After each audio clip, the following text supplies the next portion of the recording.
Kamusta po mga kalahing Pinoy? Magandang hapon sa inyong lahat. Mayroon tayong breaking news. Nag-announce na po ang DOJ at ipinapaaresto na si Senator Bato de la Rosa at inatasan na po ang PNP at NBI. Ito po ang balita ng Net25.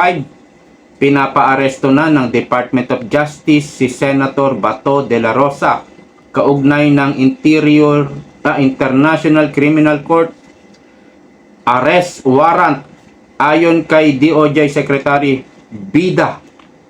Bida na naman si Bida.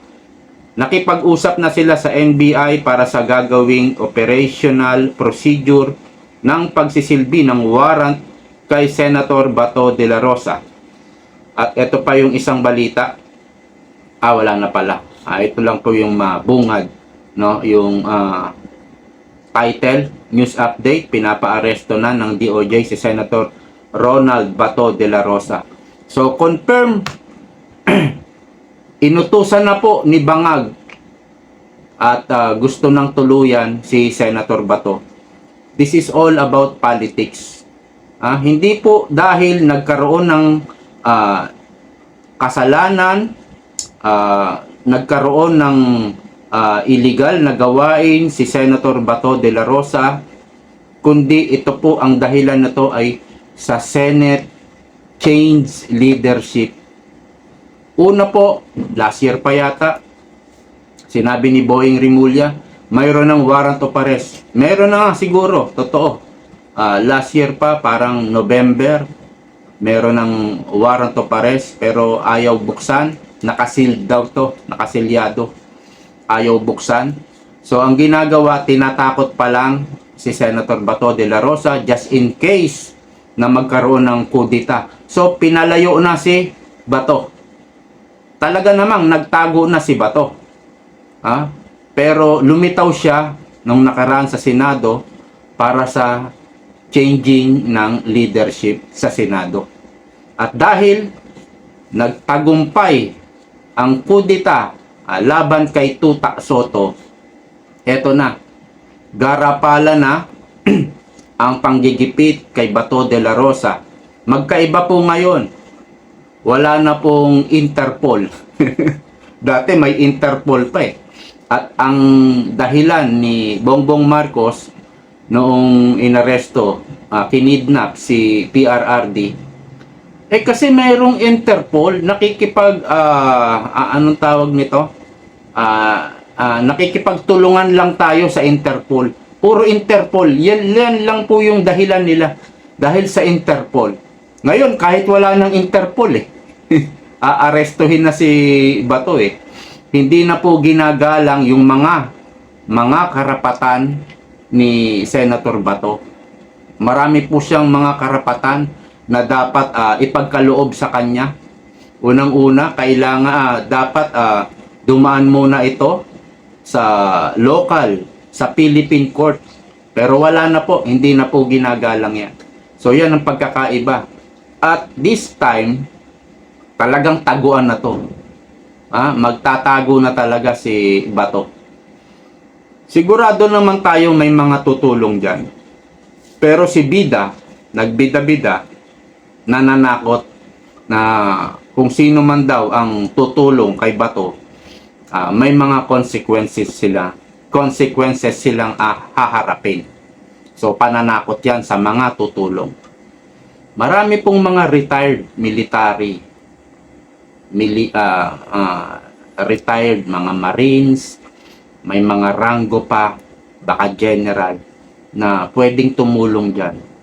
Hindi nila pababayaan yung kasamahan nilang si Bato. At si Bato, talagang lumalaban sa inkwentro yan. Natandaan nyo, napanood nyo ba yung interview ni Bato? Bata pa si Bato, payat pa si Bato, pero malaki na katawan niya. Kumbaga, mamuscle siya. Mga 25 to 30 years old yata siya. Ang kalaban nila, NPA. Nung in-interview siya ng Channel 7, napanood nyo ba yon? I'm sure marami pong alam yan. Si Bato, tungkol sa sa enkwentro, no? Nakahanda yan. kahit sabihin na natin 60 years old na yata siya, nandyan pa rin kung ano yung training na ginawa niya, nandyan pa rin sa kanya yan. At palagi yan pumuputok. Palagi yan nagpa-practice. Meron namang video sa Facebook niya. Lagi po yan nagpa-practice. Siguro maikli, caliber, pistol, at saka mahaba. Nagpa-practice po yan. Kung tungkol naman sa pagtago, alam din nila kung ano gagawin. Alam ni Bato yan. Alam din ng mga kasamahan niya o tumutulong sa kanya. Alam nila kung anong gagawin. Kung anong dapat gawin, kung anong hindi dapat gawin. Alam nila yan. So sana, panalangin na rin natin na hindi siya mahuli. Sana. Kasi pag nahuli siya, edi dalawa na sila ni Digong doon. Imbis na si Bato makakatulong para mapalaya si Digong o makakatulong para i-rescue si Digong, kung makukulong din siya, edi dalawa pa yung parang nagre-rescue ka sa baha, no? Imbis na yung isa lang tao na i-rescue, yung rescuer nalaglag sa baha, edi dumagdag ka pa sa i-rescue, naging dalawa na kayo, imbis na makatulong ka, 'di ba? Na naging pabigat ka pa. Ganun ang mangyayari. Imbis na makatulong siya kay PRRD, naging mas magiging pabigat pa siya, no? At dito naman po sa mga sa mga inuutusan ni Bongbong Marcos, hanggat kailangan pa kayo, okay lang kayo dyan kay Marcos. Pero pag hindi na kayo kailangan, pababayaan na rin kayo niya. O ano sinasabi ko? Si VP Sara, inuto-uto nila, napaniwala naman nila, kahit tayo, napaniwala tayo ni Bongbong Marcos, bumoto tayo. Pero ano ginawa sa atin? Pinagnakawan lang tayo. Anong ginawa kay VP Sara? Ayan, inaapi ngayon. Imbis na tumanaw ng utang na loob. Marami pa. Yung mga inutusan niya, yung dating PNP chief, anong pangalan nun? Yung kamukha ni Diwata. Kilala niyo na kung sino siya. Ano ginawa? Matapos gamitin si Torre. Pinatikim lang ng 2 buwan na PNP chief, sinibak na rin. Kasi hindi na siguro siya kailangan. Di ba? Kayong mga sumusunod ngayon, NBI, etong si bida-bida sa DOJ, sino pa? PNP? Excuse. Kapag kailangan pa kayo, okay lang kayo dyan. Pag hindi na kayo kailangan, wala na rin pakialam sa inyo si Bongbong Marcos. Ang problema, maraming mga unlawful na utos sa inyo na sinusunod nyo, na pagbabayaran nyo sa takdang panahon. May oras, pagbabayaran nyo lahat yan. Kahit si Torre, pwedeng demanda yan si Torre, yung pag-aresto kay PRRD. May oras, lahat yan, lahat kayo. Sige lang, baka binibigyan naman kayo ng paper bag, envelope. Sige lang, pero may oras po. Lahat kayo, darating ang time nyo. Kumbaga, makakarma rin kayo. Babalikan din kayo in time. So, kaya tinuluyan na si Bato dahil sa change of leadership sa Senado. Yan Una, tinatakot na sila Chis Escudero, Jinggoy. Si Jinggoy ngayon, kakasuhan na. Villanueva. Sino pa yung mga tinakot? Bato, Bongo. Lahat yan. Para ma-prevent nila, para maharang nila yung change of leadership, para makontrol ni Marcos ang Senado. Dahil nga, nangyari na ito. Nangyari na ito. Pangatawanan nyo na. Huwag kayong bibigay. Kaya tinutuluyan si Bato, tinitesting kayo. Hanggang saan ang tapang nyo? Kayong grade 13. Hanggang saan? So, ano talaga to? Garapalan. Kahit wala na po sa jurisdiction ang ICC, wala na, garapala na po. Wala nang kinikilalang batas. Mayroon pang pending sa Supreme Court. May hinihiling pa dyan si Senator Bato. Hindi na rin nila hihintayin. Wala na, hindi na rin papansinin yung Supreme Court. So, lahat po nito, politika. Politika po ito. Hindi ito ginusto ni Bongbong Marcos kasi kailangan managot ni Bato de la Rosa dahil sa war on drugs, human rights. Ang dami nang nagpaliwanag, yung war on drugs is a legitimate operation ng PNP. Legit po yan. Kaya wala na tayong dapat ipaliwanag eh. Lahat na ipaliwanag na eh. So ginagawa lang po ito dahil sa politika. Period. Okay, dito naman po sa isang balita. Sa DILG na naglabas daw ng splice tape. Ito po si dating si Usaa. Ano bang pangalan nito? Si Usaa. Yung dating security ng Senado, si Mau Aplaska. Ayan sabi niya, pinagtagpi-tagpi nila ang mga video at pinili lamang ang mga video na susuporta sa kanilang naratibo. Ang naratibo kasi nila ngayon, yung NBI hindi naman umatake. hindi daw umatake sa Senado. Para malinis nila yung NBI kasi mapapasama talaga niyan si Bongbong Marcos. Hindi kasi kikilos talaga ang NBI nang walang mission order. Alam siguro ng mga pulis yan kahit hindi ako pulis. Kahit hindi ako law enforcer. Alam nila yan na sa bawat mission, pag dineploy kayo dyan, meron kayong mission order. Kahit magta-traffic ka lang dyan, meron kang mission order yata. So, yung mission order na yan, aprobado yan ang nasa taas, yung head nila.